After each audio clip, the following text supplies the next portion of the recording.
After wrapping up his Japan visit, Prime Minister Narendra Modi is slated to attend the two-day Shanghai Cooperation Organization, also known as SCO Summit in Tianjin, starting this Sunday. His participation at the summit and his first visit to China in 7 years comes at a time of a rapidly changing geopolitical environment. Well, Prime Minister Narendra Modi delivered a strong message from Japan on India-China ties, stating that stable, predictable and amicable bilateral relations between India and China as two neighbors and two largest nations can have a positive impact on global peace and prosperity. It's also important to note that the SCO Summit also brings together the BRICS giants, Prime Minister Modi, Xi Jinping and President Putin on the same platform.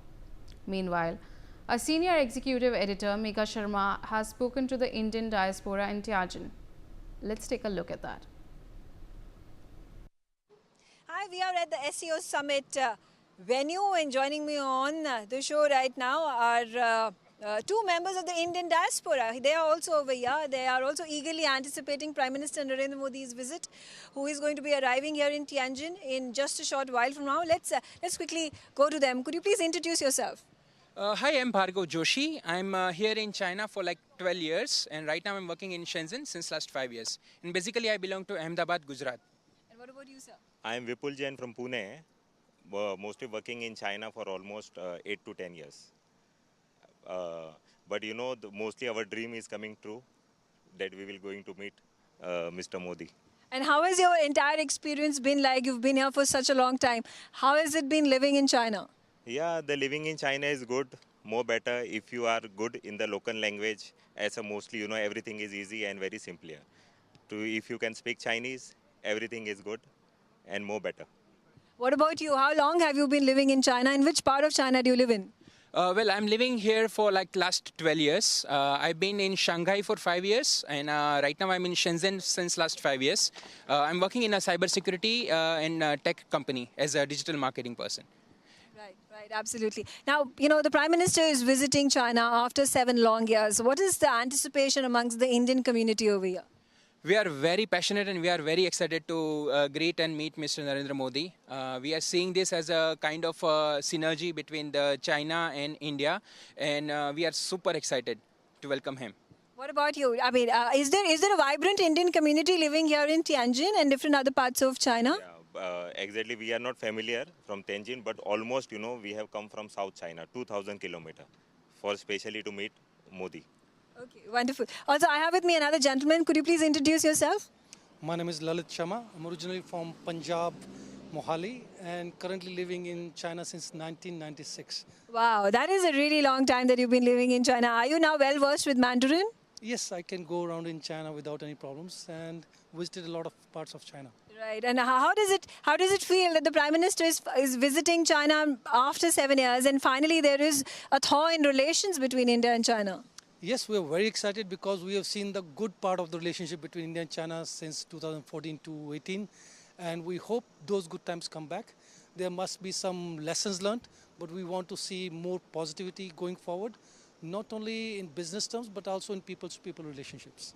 Right, absolutely. I do want to understand from you here, because of the tariff wars that have been waged by the US administration under Donald Trump, there is a message that is going on that there needs to be more trade relationship built between India and China. How is this going to impact businesses on both sides of the countries? Well, to be honest, I think they both can give you a better answer because I'm into more like a tech and AI and those kind of It's also very interesting because that's also, you know, we talk about technology, we talk about AI, we talk about, and all this transfer of technology is something that India desires from China so as to build its own resilient systems. How do you think China can help India in setting up its investment and production dreams? Yeah, see, that's the very good questions what you said. And like I was talking to you that in Shenzhen, right, so we can see the drone like flying in the sky. They are having a delivery actually. So like what we have Swiggy and Zomato, so we can see those kind of people over there in India. Similarly in Shenzhen, you will see the drone flying in the sky and then they're taking the coffee over there. So that kind of world we are living in Shenzhen, and we have seen the technological development. We have seen the robots which are working on the street, right? So I would say that that kind of a technological collaboration is definitely needed, and that's something which India can learn from China. We can have some kind of technology tie-ups, and yeah, together we can create a better world. Also, understanding from you, what business are you involved in? I am involved into electronic, manufacturing, furniture and lights. Okay, and how do you think if India opens up its markets to China again, how is this that is going to be advantageous to you and advantageous to India-China trade relationship? Because China is also have many skilled labor and India have low cost. So when both combine together, it will become more and more better. And hope Modi ji is coming, so the relation will be more better and we can do it more good. Right, absolutely. Talk to me about your business as well, and what is the overarching theme? Even if it is about the SCO Summit, we talk about countering terrorism, and we talk about building skill sets, and bringing together technologies.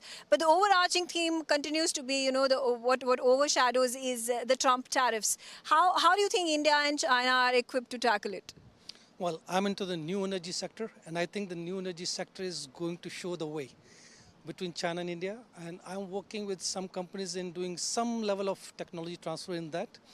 These Trump tariffs are going to hurt mostly America. Yes, it's going to have some impact. We are seeing China and India getting closer, and as these technologies, which are now being led and developed by China, and they transfer to India faster than the rest of the world, it's going to benefit India only.